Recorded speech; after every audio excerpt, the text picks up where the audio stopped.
দিনটা ছিল শ্রাবণ মাসের চতুর্থ সোমবার। হ্যালো এভরিওয়ান, আমি সুমনা। কেমন আছো সবাই আমাকে জানিও। হ্যাঁ, আমি জানি যে আমি অনেক দেরিতে এই ভিডিওটা পোস্ট করছি। পরে নিয়েছি একটা সবুজ শাড়ি, আর আমি এখন চুলটাও বেঁধে নিচ্ছি। আর আমি এখানে এত হাসছি আর কার সাথে বকবক করছি, আসলে আমার বর ছিল পাশে, আমাকে খুব বিরক্ত করছিল, তাই এত বকবক করছি। তোমরা কারা কারা সোমবারে জল ঢালতে গিয়েছিলে আমাকে কমেন্ট করে জানিও। দেখো, মেকআপ তো করবো না কিছু, কিন্তু বাইরে এতটাই রোদ পড়েছিল কালকে, কি বলবো, তাই আমি একটু সানস্ক্রিন আর ময়শ্চারাইজার মিক্স করে মেখে নিচ্ছি। আর আমার বর আমাকে তখন থেকেই বলে যাচ্ছে, এত মেকআপ কেন করছো, দেরি হয়ে যাবে, তাড়াতাড়ি নাও। আরে তোমরাই বলো, এটাকে কি মেকআপ করা বলে? একে আমি আর কি করে বোঝাবো? আমি যদি মেকআপ করতাম তাহলে আমার চোখের তলায় যে এই কালো দাগটা, এটা কি আর থাকতো? এটা তো আর দেখাই যেত না। যাই হোক, আমি আর একে বোঝাতে পারলাম না, তাই বাদ দিলাম।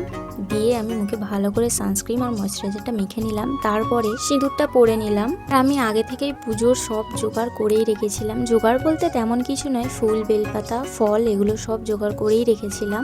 তারপর এই বিড়ি খাওয়া ঠোঁটের একটা ব্যবস্থা করলাম, মানে লিপস্টিকটা পরে নিলাম। তারপরে একটু নিজেকে দেখছিলাম যে কেমন লাগছে। হ্যাঁ, ঠিকই আছে। তারপরে বেরিয়ে পড়লাম। ও বাইকটা বার করছিল, ততক্ষণে আমি দেখছিলাম নিজের ফটো বা ভিডিও কেমন আসছে। আমি ঘি, মধু আর গঙ্গা জল সব এই ঘটে নিয়ে নিয়েছিলাম। আর দুধটা নেওয়ার ছিল আমার বোনের বাড়ি থেকে, ওখান থেকে আমি নিয়ে চলে এসেছিলাম মন্দিরে।